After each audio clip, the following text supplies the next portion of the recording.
दोस्तों नमस्कार। BSP supremo Mayawati के भतीजे आकाश आनंद, जो बीएसपी के नेशनल कोऑर्डिनेटर भी हैं, इस समय बेहद आक्रामक प्रचार कर रहे हैं। जो उनकी उम्र है उस लिहाज से किसी ने उम्मीद नहीं की थी कि इस तरह से वो लोगों के बीच में जो बुनियादी सवाल हैं, बुनियादी मुद्दे हैं, उनको उठाएंगे। और जो कभी मायावती की भाषा रही है, मायावती का जो टोन रहा है, निडर होकर के उस टोन में बात करेंगे। कई बार ऐसा भी आप कह सकते हैं कि इस समय की जो राजनीति है और खास करके जो सत्ताधारी दल है, उसके जो तमाम प्यादे चारों तरफ घूमते हैं, जो तमाम संगठन हैं, उन्होंने जिस तरह का भय क्रिएट किया था अल्पसंख्यकों पर, दलितों पर, और आए दिन कहीं दलितों को पीटने की घटनाएं सुनी जा रही थीं, कहीं पर मूंछ काटने की घटना सुनी जा रही थी, तो कहीं घोड़े से उतार देने की घटना सुनी जा रही थी। और इन घटनाओं पर यहां तक कि हाथरस जैसा और ऊना जैसा कांड हुआ, रोहित वेमुला का हत्याकांड हुआ, उसमें उस तरह से मुखर होकर के दलित लीडरशिप आगे बढ़ती हुई नहीं दिखाई पड़ी। लेकिन 2 अप्रैल का वो आंदोलन भी है, SC/ST एक्ट को जब कमजोर कर दिया गया था, उस समय सोशल मीडिया की अपील पर पूरे देश में और खास करके नॉर्थ इंडिया में जो दलित एक्टिविस्ट थे, जो दलित नौजवान थे, वो सड़क पर निकल करके और प्रोटेस्ट करने के लिए आते हैं। और उसका प्रभाव ये हुआ कि भारतीय जनता पार्टी, नरेंद्र मोदी की सरकार को झुकना पड़ा और SC/ST एक्ट में उन्हें बाकायदा परिवर्तन करना पड़ा। वो बात अलग है कि परिवर्तन के बावजूद SC/ST एक्ट अब कितना प्रभावशाली है ये हम सब जानते हैं। जो भी दलितों और आदिवासियों के लिए संस्थाएं हैं, वो सब सफ़ेद हाथी बनी हुई हैं। कितनी सुनवाई दलितों की होती है ये हमसे छिपा नहीं है। लेकिन आकाश आनंद इस समय बिल्कुल बुनियादी मुद्दों को उठा रहे हैं। और जब वो चुनाव प्रचार में हैं तो वो सवाल पूछ रहे हैं। वो पूछ रहे हैं उत्तर प्रदेश की सरकार से कि आप बुलडोजर चलाते हैं तो आप क्या सच में सरकार कहलाने के लायक हैं या आप आतंक पैदा कर रहे हैं। वो यह भी पूछते हैं कि जहां पर रोजगार नहीं मिलता, जहां पर लोगों का सम्मान नहीं है, उस सरकार को क्या किया जाए, उखाड़ फेंका जाए। आकाश आनंद सीतापुर में कल रैली कर रहे थे। उस रैली में जिस तरह से वो एक गुस्से के अंदाज में नजर आए, उन्होंने कहा कि ये जो पार्टी के लोग हैं जो रोजगार नहीं देना चाहते हैं, जिनका पेपर रोज रोज लीक होता है, जिन्होंने नौजवानों को नहीं इस लायक समझा, जो किसानों पर लाठियां बरसाते हैं, अगर वो आज वोट डालने के लिए, वोट की अपील करने के लिए, वोट मांगने के लिए अगर आपके बीच में आते हैं तो जूता खोल लीजिए। इनको जूता उतार करके दौड़ाने की जरूरत है। आप ये जरूर कह सकते हैं कि आकाश आनंद की ये भाषा मर्यादित नहीं है, संसदीय नहीं है, लोकतांत्रिक नहीं है। लेकिन असल में आकाश आनंद की जो भाषा है वो दरअसल नौजवानों की पीड़ा है। और इस वजह से आकाश आनंद पर वहां FIR दर्ज कर दी गई। ये जो FIR दर्ज हुई है वो क्या भारतीय जनता पार्टी को नुकसान नहीं पहुंचाएगी? इस FIR की वजह से आकाश आनंद का कद ही नहीं बढ़ा है, वो बहुत तेजी के साथ सुर्खियों में आए हैं। हालांकि जब से वो चुनाव प्रचार में है, देश का और विदेश का कोई ऐसा मीडिया संस्थान नहीं है जिसने आकाश आनंद से संपर्क ना किया हो, जिसने इंटरव्यू ना किया हो। आकाश आनंद एक दो जगह अगर हम छोड़ दें, कुछ अपवाद अगर छोड़ दें, तो अधिकांश जगह पर बेहतरीन संवाद करते हुए नजर आए हैं, बराबर मुद्दों की बात करते हुए नजर आए हैं। और ऐसा नहीं लग सकता कि वो नौसिखिए हैं। लेकिन ये जो एग्रेशन है, एक नौजवान का स्वाभाविक एग्रेशन है। हो सकता है कि चंद्रशेखर जो अभी चुनाव मैदान में थे नगीना से, उनको काउंटर करने के लिए आकाश आनंद उस तरह की भाषा बोल रहे हो, क्योंकि चंद्रशेखर की छवि ही एग्रेशन पर बनी है। लेकिन ये एग्रेशन वो दरअसल उस पूरे समाज का एग्रेशन है। और इसे आकाश आनंद रिफ्लेक्ट कर रहे हैं। आगे चल करके इसी एग्रेशन पर राजनीति क्या बदलेगी?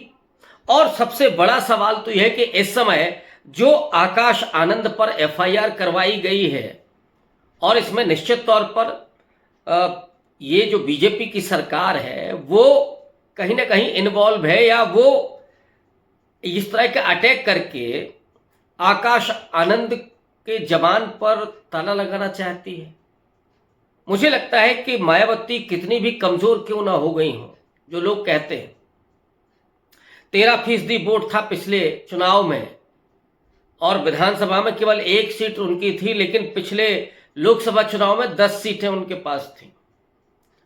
आज भले ही वो कैंपेन देर से करने के लिए निकली हों, लेकिन मायावती अपने आप में एक शख्सियत है, मायावती एक इमोशन है, मायावती एक वैचारिक प्रतिबद्धता है, मायावती एक समाज के लिए एक बड़ी ताकत है। वो सम्मान और स्वाभिमान की कभी बहुत बड़ी, ये कहें कि कद्दावर नेता हुआ करती थी। मैं थी इसलिए कह रहा हूं कि पिछले दिनों इस तरह की सक्रियता उनकी नहीं दिखाई पड़ी। लेकिन आकाश आनंद अगर इस तरह का एग्रेशन के साथ आ रहे हैं तो लगता है कि कहीं ना कहीं बीएसपी अब उस अपने आप को तैयार कर रही है, फिर से कहीं ना कहीं उन मुद्दों की तरफ रिविजिट करना चाहते हैं आकाश आनंद, जो कभी मुद्दे मायावती जी और कांशीराम जी के समय पर हुआ करते थे। 2 फेज के अभी इलेक्शन हो चुके हैं उत्तर प्रदेश में, अभी 5 फेज के इलेक्शन बाकी हैं। आकाश आनंद पर यह जो अटैक हुआ है, जो एफआईआर दर्ज हुई है, वो एफआईआर भारतीय जनता पार्टी के ताबूत में आखिरी कील साबित हो सकती है। उत्तर प्रदेश में 21.5% दलित मतदाता, केवल हम दलितों की बात करें तो 21.5%। इसके अलावा अति पिछड़ा जो तबका रहा है वो मायावती के साथ जाने में ज्यादा कंफर्टेबल रहा है बजाय अखिलेश यादव के। कांग्रेस पार्टी जब से यहां पे कमजोर हुई है तब से अति पिछड़ा मूव कर गया था मायावती के साथ, और कई उन्होंने नेता कांशीराम जी के साथ उस समय निकल करके सामने आए थे। संजय निषाद से लेकर के और ओम प्रकाश राजभर होते हुए तमाम बड़े बड़े, बाबू सिंह कुशवाहा, स्वामी प्रसाद मौर्य, निजाम सिद्दीकी, ये तमाम नेता उसी कांशीराम जी की प्रयोगशाला से निकल करके आए थे। पिछड़ी जातियों के, अति पिछड़ी जातियों के, कमजोर दलित जातियों के नेता, पसमानदा मुसलमानों के नेता निकल करके आए थे। वो एक वैक्यूम बीएसपी में हुआ कि बहुत सारे लीडर्स निकल करके बाहर चले गए जिन्हें रोकने की कोशिश नहीं हुई। कई लीडर्स ऐसे हैं जिसे खुद मायावती जी ने निकाल करके बाहर कर दिया। तो मायावती केवल बीएसपी में वही अकेली बची। अब आकाश आनंद आ रहे हैं तो जो दलित है और अति पिछड़ा है, मैं केवल अभी दलित की ही बात कर लूं, उसमें एक आशा का संचार हुआ है, एक उम्मीद फिर से जागी है कि आकाश आनंद हो सकता है ये बागडोर संभालें, या जिस तरह के एग्रेशन की जरूरत थी वो एग्रेशन अब समझ में आ रहा है। तो आने वाले चरणों में जो अभी चुनाव होने हैं, पूर्वांचल में चुनाव होने हैं, तीसरे चरण में 10 सीटों पर चुनाव है, 16 पर चुनाव हो चुके हैं। 10 सीटों पर जो चुनाव है उसमें सीधे तौर पर जाटव मतदाता हो या नॉन जाटव जाटव करीब 11% है 21.5 में से। इसके अलावा जो आधा बचा वो आधा भी मायावती के साथ जुड़ा रहा है, कहीं कोई उस तरह का बैर नहीं रहा है उसका। हालांकि वो थोड़ा सा जब उपेक्षित उसने महसूस किया तो वो बीजेपी के साथ चला गया। बीजेपी ने उसको जगह दी, लेकिन उसके मुंह पर पट्टी बांध दी, उसकी विचारधारा खत्म कर दी, उसका एजेंडा खत्म कर दिया। तो इस वजह से वो दूर हो गया था। लेकिन अब जब संविधान पर ही बनाई है, आरक्षण पर खतरा है, बाबा साहब अम्बेडकर के विचारों पर एक तरह से ताला लगा करके केवल उनको पूजा जा रहा है और उसके जरिए दलितों के इमोशंस को भुनाया जा रहा है, उनका वोट हासिल किया जा रहा है। तो ऐसे में मायावती के भतीजे का खड़ा होना और इस तरह से वो कहीं ना कहीं दलितों में एक ताकत पैदा करेगा और पूरी ताकत के साथ फिर वो भारतीय जनता पार्टी के खिलाफ खड़ा होगा। और इसलिए मैंने कहा कि कहीं ऐसा तो नहीं है कि भारतीय जनता पार्टी ने अपने ताबूत में यह आखिरी कील ठुकवा ली। जब से मायावती कमजोर हुई हैं तब से भारतीय जनता पार्टी ने जाटव वोट बैंक में सेंधमारी करने की कोशिश की है। बेबी रानी मौर्य से लेकर के असीम अरोड़ तक कई बड़े लीडर जाटव समाज से उन्होंने निकाल करके खड़े कर दिए। बेबी रानी मौर्य को तो उन्होंने उत्तराखंड का राज्यपाल बनाया था, बाद में वापस लेकर के आए। नाम चला कि हो सकता है कि उनको सीएम बनाए, लेकिन बीजेपी की जो अपनी मानसिकता है, जो विचारधारा है, उसमें वो दलितों को कभी कोई इस तरह का पद नहीं दे सकते जिसके जरिए वो अपने एजेंडे को लागू कर सके। हाँ, वो राष्ट्रपति बना सकते हैं, उपराष्ट्रपति बना सकते हैं, जो रबर स्टैंप है उसकी कोई मतलब नहीं है। तो यहां पर सिर्फ वोट हासिल तो किए जा सकते हैं, लेकिन एजेंडा तो कतई लागू नहीं हो सकता और ना ही सम्मान और स्वाभिमान की रक्षा हो सकती है। लेकिन जाटव वोट बैंक में सेंधमारी करने की लगातार बीजेपी कोशिश कर रही थी। पहले ही उसने चंद्रशेखर आजाद को थोड़ा पुशअप किया था। पुशअप का मतलब है कि उसने एक स्पेस पैदा करने की कोशिश की कि चंद्रशेखर खड़े हो जाएं तो मायावती का वोट बट जाएगा, ये जो बहुजन तबका है ये बट जाएगा। लेकिन अब विभाजित करने के बाद उसने खुद ही उस हिस्सेदारी को बटोरना शुरू कर दिया था। पिछले चुनाव में कुछ वोटर गया था बीजेपी के साथ, क्योंकि सामने सपा थी, बीएसपी चुनाव ठीक ढंग से लड़ नहीं पा रही थी। लेकिन आज जब आकाश आनंद इस तरह से दहाड़ रहे हैं, मायावती लगातार रैलियां कर रही हैं, उस समय जाटव समाज तो आश्वस्त हो ही रहा है कि उसे बहन जी को भी मजबूत करना है। और इस बार अगर कहीं त्रिशंकु लोकसभा होती है तो अगर 10 सीटें जीत के आए, 5 सीटें जीत के आए, मैं ये कतई नहीं कह रहा हूं कि बीएसपी कितनी सीट जीत रही है। हाँ, वो कुछ सीटों पर लड़ाई में है, इसमें कोई दो राय नहीं है, लेकिन अधिकांश सीटों पर वो भारतीय जनता पार्टी को बुरी तरीके से डैमेज कर रही है। कुछ सीटों पर वो समाजवादी पार्टी के भी जमीन कमजोर कर रही है, लेकिन अधिकांश भारतीय जनता पार्टी के जमीन को उसने इतना नुकसान पहुंचाया है कि अब नरेंद्र मोदी और अमित शाह को समझ में आएगा कि मायावती का मतलब क्या होता है। और ऐसे में एक और ब्लेंडर कर दिया। एक तरफ तो आरक्षण को खत्म करने की बात हो रही थी, संविधान को खत्म करने की बात हो रही थी, 400 पार पाने की बात हो रही थी, और इसमें उस पर आकाश आनंद पर अटैक करना, उन पर एफआईआर दर्ज कराना, ये तो एक तरह से कहे कि कोड़ में खाज वाली स्थिति हो गई है बीजेपी।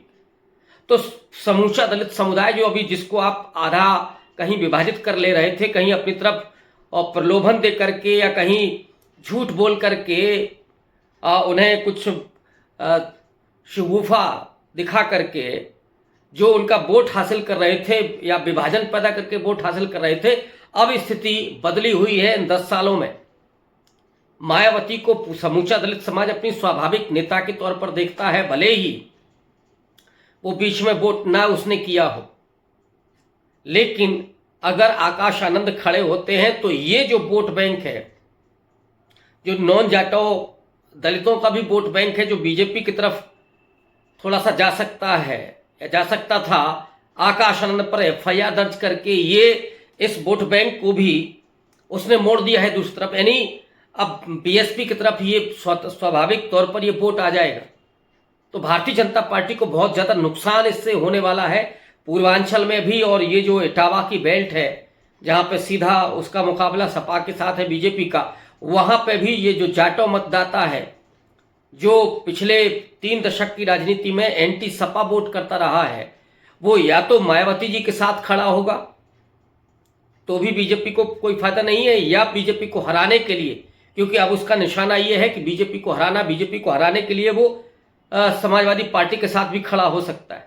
तो ऐसे में बीजेपी के लिए मुश्किलें बढ़ने वाली हैं। तो आकाश आनंद पर ये जो एफआईआर हुई है, इस एफआईआर का रिएक्शन जमीन पर बड़े पैमाने पर दिखाई पड़ रहा है, और आने वाले जो चरण हैं और उन पर जो चुनाव होने हैं, उस मतदान में इस एफआईआर का बड़ा असर होने जा रहा है और भारतीय जनता पार्टी को बहुत बड़ा नुकसान हो सकता है।